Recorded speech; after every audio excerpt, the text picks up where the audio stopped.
Welcome to the Tools for 3D Printing course, where all the Blender tools will be explained to you, all 25 of them, while you make 3D printed tools.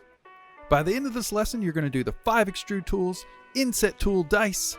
You're going to learn how to bevel with the bevel box, make a key with the loop cut tool, offset loop cut with some weights, make a knife with the knife tool, slice up designs with the bisect tool.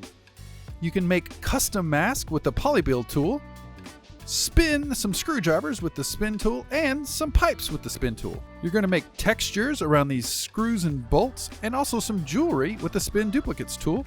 And with the smooth tool, we're going to make a trowel. You're going to make some sandpaper with the randomize tool, and you can also make your designs fuzzy. To sign up, go ahead and click the link below or enroll over at ptt.live to start learning how to use all the tools inside Blender today.